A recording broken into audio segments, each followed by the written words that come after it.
Is the Indian constitution is quasi federal in nature.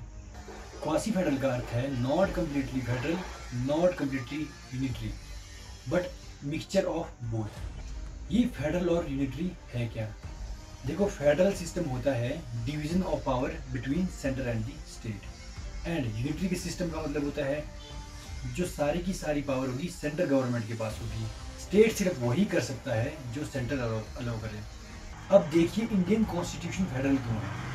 First, division of power, क्योंकि इसमें division of power है। Union list, state list, concurrent list. Central government deals with the union list, state government deals with the state list, and in concurrent list central and state government both have power to make laws. Example education, forest, trade, marriage etcetera. ये जो list दी गई है Indian constitution के 7th schedule में दी गई है। Second है हमारा रिटन कॉन्स्टिट्यूशन।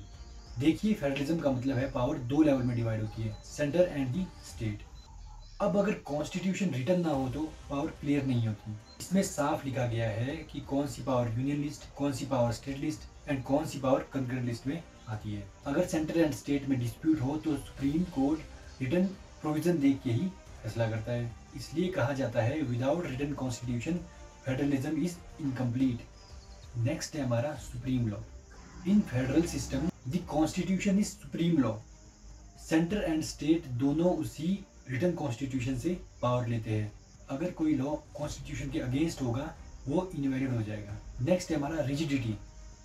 रिजिडिटी का अर्थ है संविधान को अमेंड करना आसान नहीं है, क्योंकि अगर संविधान को आसानी से बदला जा सके तो सेंटर अपनी मर्जी से पावर बदल सकता है और स्टेट का अधिकार कमजोर हो जाएगा। Authority of court. In federal system authority of court means judiciary act as guardian of the constitution.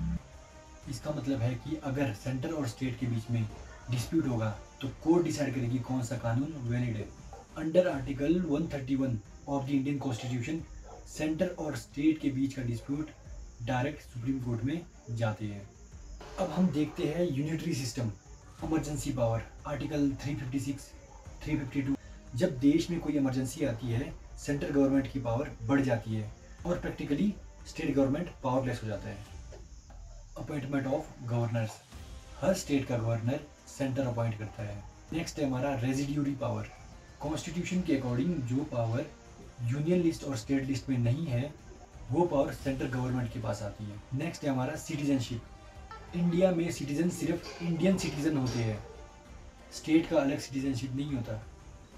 तो हमारे पास कंक्लूजन निकल के आता है India is mixture of federal and unitary system. इसीलिए इसे quasi federal with strong centre कहा जाता है।